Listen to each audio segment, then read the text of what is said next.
Bonjour à tous. Nous allons nous rappeler comment réaliser une addition écrite. Ici, nous allons travailler dans le cas de figure où nous sommes dans notre cahier de travail. Il n'y a pas d'addition écrite, en tout cas déjà précomplétée. On doit se débrouiller de A à Z. Alors, l'addition proposée est celle-ci, dans un premier temps, 889 plus 347. Dans votre cahier, qui est quadrillé, nous avons pour l'habitude de dire que chaque carré va comporter un signe selon un ordre bien établi qui est la BAC. Donc, bien garder en tête, je vais le dessiner, vous n'êtes pas toujours obligé de le faire. Je vais dessiner mon abac, en tout cas je vais noter les colonnes de la BAC afin de bien repérer comment placer nos chiffres. Je vais commencer par l'unité, la dizaine, la centaine. On peut aller unité de mille, dizaine de mille, centaine de mille. Je remarque que mes nombres sont entiers. Je n'ai donc pas besoin de compléter la partie décimale. Je pense que vous êtes capable, sans souci, de placer vos nombres dans la BAC. Et je n'oublie pas de mettre le plus. Je dois maintenant tracer ma ligne d'addition et je peux noter ma réponse en faisant attention à mes reports. Je vais commencer par 9 plus 7, ce qui fait 16.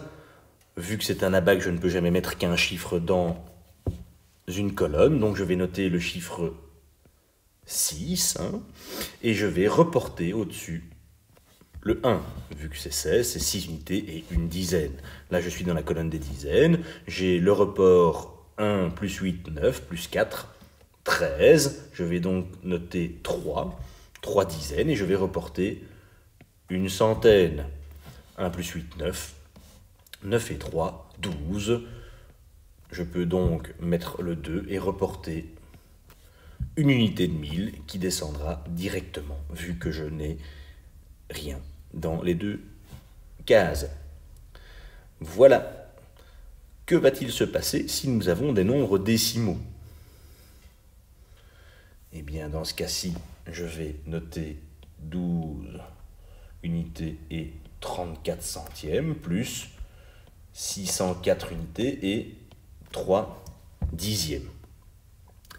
Je vais devoir faire attention parce que je remarque que les nombres sont des nombres décimaux. On va donc penser à notre abac en fonction de ces derniers. On a toujours dans notre abac notre unité, dizaines, centaines. Je ne vais pas aller plus loin vu que je vois qu'on est au maximum aux centaines, mais je vais penser à ma partie décimale qui se situe ici. Ce sera l'emplacement de la virgule et je pense aux colonnes. Dans les parties décimales, la colonne des dixièmes, la colonne des centièmes et on pourrait même aller jusqu'à la colonne des millièmes. On différencie bien la partie entière et la partie décimale par l'emploi tantôt dans la partie entière des majuscules, tantôt dans la partie décimale des minuscules. Je peux donc maintenant placer mes nombres. Hop, hop. Et voilà le premier et le deuxième. Voilà. Je trace maintenant ma ligne d'addition, comme ceci, et je peux réaliser mon addition.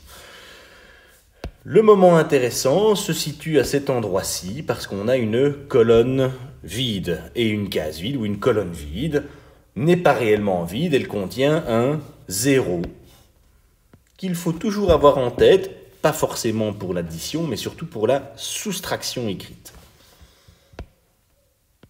Voici le résultat de mon addition qui est somme toute facile vu que finalement je n'ai aucun report. Je n'oublie pas dans ma réponse de rajouter la virgule.